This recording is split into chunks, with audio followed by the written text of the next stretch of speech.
আপনার কেউ নেই।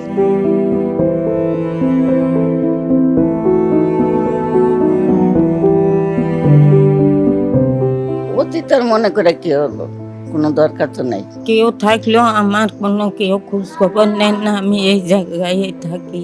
বৃদ্ধাশ্রম নামটি শুনলেই চোখের সামনে ধরা দেয় ক্রন্দনরত মায়ের মুখ। এ যেন জীবনের পরম অভিশাপ। সারা জীবন নিজের ছেলে মেয়েদের বড় করে তুলে শেষ জীবনে সন্তানদের অবলম্বন করে বাঁচার চেষ্টা যেন অন্যায়। বৃদ্ধাশ্রম শব্দটি আমাদের দেশে এখনো মহামারী হিসেবে ধরা না দিলেও দিন দিন এর আবদার বেড়েই চলছে। আপনার কেউ নেই, মা নাই, বাপ নাই, ভাই নাই, বন্ধু নাই, কিছু নেই। আমি একা পড়ে রয়েছি। অতীতের মনে করে কি হলো, কোনো দরকার তো নাই।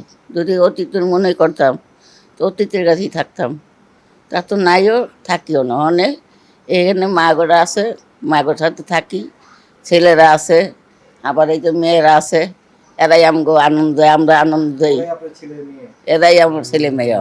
আশ্রয়হীন মানুষকে আশ্রয় দিতে সমাজে বৃদ্ধাশ্রম প্রতিষ্ঠা হোক, মানবিক মানুষ হিসেবে আমাদের তা কখনোই কাম্য নয়। কিন্তু কোনো কোনো সময় চরম বাস্তবতায় এই সত্যটিকেও মেনে নিতে হয়, কারণ সমাজে অমানবিক কর্মকাণ্ডও ঘটে। কেউ থাকলেও আমার কোনো কেউ খোঁজ খবর নেন না, আমি এই জায়গায় থাকি। যারা আপন ছিল তারা আপন না, এখন এরাই আমাদের সবকিছু, এরাই আমাদের মেন। সমাজে এমন অনেক মা আছেন যারা একসময় ছিলেন কর্মজীবী নারী কিংবা পরিবারের মমতাময়ী অভিভাবক। সময়ের নির্মম পরিহাসে আজ তাদের কেউ কেউ রাস্তায় পড়ে আছেন, কেউ আবার মাজারে বা বিভিন্ন স্থানে মানুষের দয়ার উপর নির্ভর করে জীবন কাটাচ্ছেন।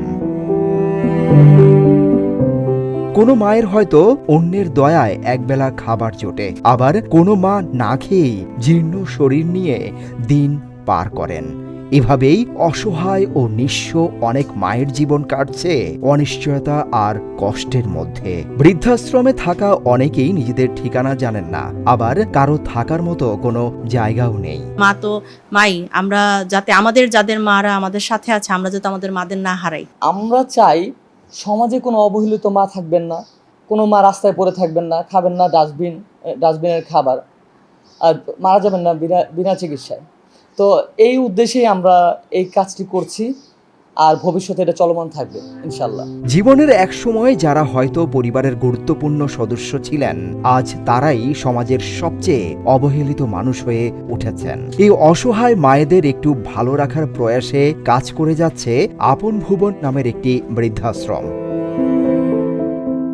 শুরু থেকেই রুমি রহমান নারী অধিকার ও অসহায় মানুষের কল্যাণে কাজ করে আসছেন। মায়েরা যাতে আর নিগৃহীত না হয়, পরিত্যক্ত না হয়, ডাস্টবিনের খাবারটা না খায়, এটাই আসলে আপন ভুবনের বৃদ্ধাশ্রমের চাওয়াটা। তবে কর্তৃপক্ষের দাবি বৃদ্ধাশ্রম আর আপন ভুবন বৃদ্ধাশ্রম এক কথা নয়। তাদের মতে আপন ভুবন বৃদ্ধাশ্রম একটি চ্যারিটি প্রতিষ্ঠান। বেশিরভাগ ক্ষেত্রে যাদের এই পৃথিবীতে আপন আর কেউ বেঁচে নেই, এখানে সেই মায়েদের ঠাঁই হয়েছে। ভালো থাকুক, সুস্থ থাকুক পৃথিবীর সকল মা। মা তো মাই, সে আমার হোক বা অন্য কারো। মায়ের মতো আসলে পৃথিবীতে কেউই ভালোবাসতে পারে না। এখানকার মারা এই ঈদ উপলক্ষে বলছেন বর্তমান প্রজন্মকে তারা যাতে মাকে কষ্ট না দেয়, কষ্টের শিকার হয়ে তারা যাতে বৃদ্ধাশ্রমে শেষ ঠিকানা না হয়। তারা বলছেন যে আমরা এখানে ভালোই আছি, আমরা অতীতকে আর ভাবতে চাই না। আপন ভুবন বৃদ্ধাশ্রম থেকে সিদ্দিকুর রহমান রোমন, হ্যালো বাংলাদেশ, ঢাকা।